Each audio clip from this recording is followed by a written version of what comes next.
ท่านรักษาการเจ้าเมืองไซจำพรพร้อมด้วยคณะการนำขันเมืองขันแข็งต้อนรับนายกรัฐมนตรีที่มาเยี่ยมยามและเฮ็ดเวียกอยู่เมืองไซจำพรในวันที่19มิถุนายน2025นี้ท่านสอยมณีจันเน่งเปารักษาการเจ้าเมืองไซจำพรพร้อมด้วยคณะร่วมกับท่านเจ้าแขวงบริคำไซบริษัทหุ้นส่วนลงทุนและพัฒนาพลังงานเวียดลาวพร้อมคณะได้ต้อนรับท่านสอนไซศรีพันธุ์ดอนกรรมการกรมการเมืองศูนย์กลางพรรคนายกรัฐมนตรีแห่งสภาลาวท่านปกองแก้วไซสงครามกรรมการศูนย์กลางพรรคหัวหน้าสถาบันค้นคว้าวิทยาศาสตร์เศรษฐกิจและสังคมแห่งศาสตร์พร้อมคณะอยู่ที่ด่านน้ำอ้อนเมืองไซจำพรแขวงบริคำไซเนื่องในโอกาสที่ท่านได้มาเยี่ยมยามและเคลื่อนไหวเฮ็ดเวียกอยู่เมืองไซจำพร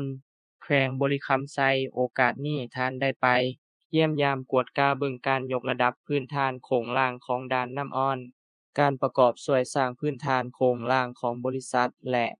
แนะนำเขตจุดเชื่อมต่อทางด่วนเวียงจันทน์ฮานอยที่เชื่อมจอดกันอยู่จุดด่านน้ำอ้อนแท่งถุยพร้อมนั้นคณะยังได้เดินทางไปกวดเส้นทาง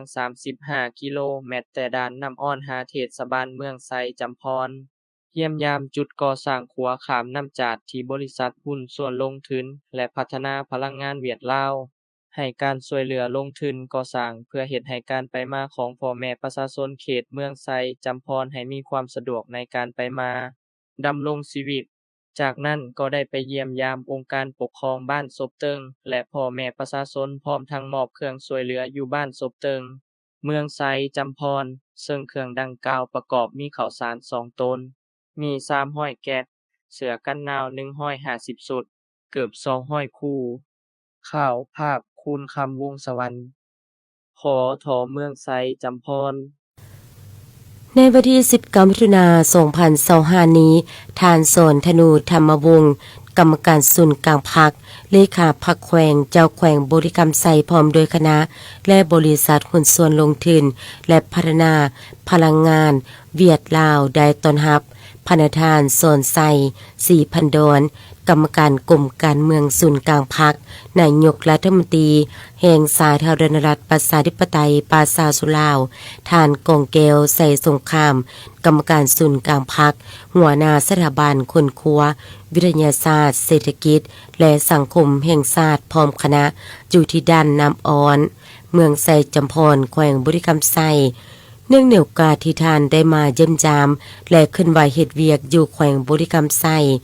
โอกาสนี้ท่านยังได้ไปเยี่ยมยามกวดกาเบิงการยกระดับพื้นฐานโครงล่างของด้านน้ำอ้อนการประกอบสวยสร้างพื้นฐานโครงล่างด้านของบริษัทและแนะนำเขตจุดเสื่อมต่อทางด่วนเวียงจันทน์ฮานอยที่เสื่อมจอดกัน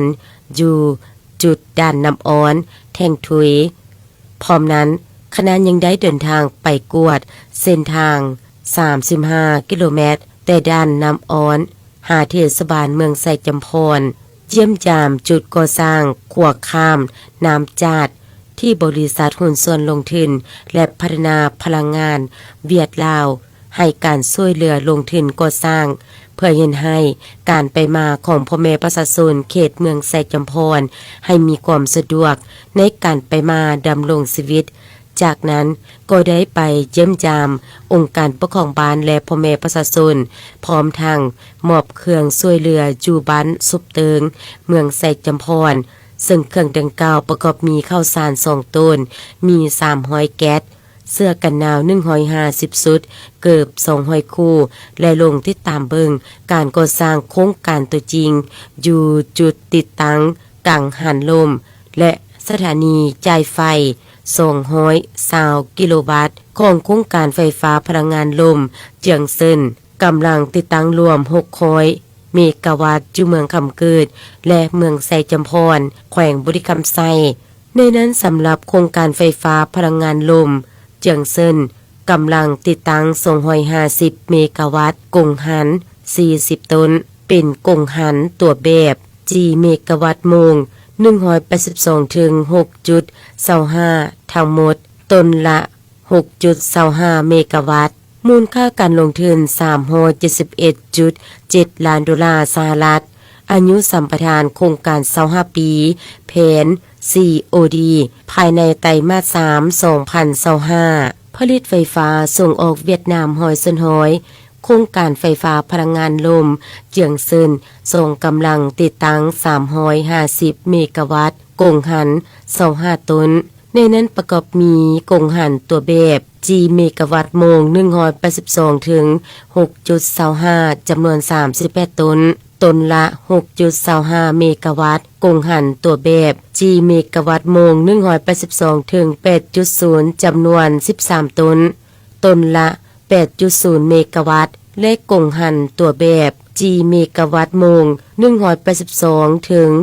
8.5 จำนวน1ตนละ 8.5 เมกะวัตต์มูลค่าการลงทุน$556 ล้านสหรัฐอายุสัมปทานโครงการ25ปีแผน COD ภายในไตรมาส4 2025ผลิตไฟฟ้าส่งออกเวียดนามหอยซุนหอยกงหันของทั้ง2โครงการเป็นกงหันแกนนอนซึ่งความสูงจากพื้นหาศูนย์กลางของกงหัน120เมตรความยาวของใบพัด 90.2 เมตรความไว้สมเฉลี่ย 7.2 เมตรต่อวินาทีสายส่งแห่งดัน220กิโลวัตต์วงจรคู่แบบ2สายยาวประมาณ15กิโลวัตต์เชื่อมต่อจากสถานีตัดต่อไฟฟ้า220กิโลวัตต์ของโครงการไฟฟ้าพลังงานลมเจียงเซินมายังสถานีตัดต่อไฟฟ้า220กิโลวัตต์ของโครงการไฟฟ้าพลังงานลมเจียงเซิน2และส่งต่อผ่านสายส่งแห่งดัน220กิโลวัตต์วงจรคู่แบบ4สายยาว78กิโลเมตรไปหาสถานี220กิโลวัตต์ดูเรื่องแขวงอานสาธารณรัฐสังคมเวียดนามสร้างตั้งบริษัทพลังงานลมเจียงเซินจำกัดเป็นบริษัทโครงการไฟฟ้าพลังงานลมเจียงเซิน250เมกะวัตต์และสร้างตั้งบริษัทพลังงานเจียงเซิน2จำกัดผู้เดียวเป็นบริษัทโครงการไฟฟ้าพลังงานลมเจียงเซิน2ถึง350เมกะวัตต์โดยแม่นบริษัทหุ้นส่วนลงทุนและพัฒนาพลังงานเวียดลาวเป็นผู้ลงทุนและถือหุ้นทั้ง2โครงการหอยซุนหอยทั้ง2โครงการได้เซ็นสัญญาซื้อขายไฟฟ้า PPA กับรัฐวิสาหกิจไฟฟ้าเวียดนาม EVN ในราคา 6.95 US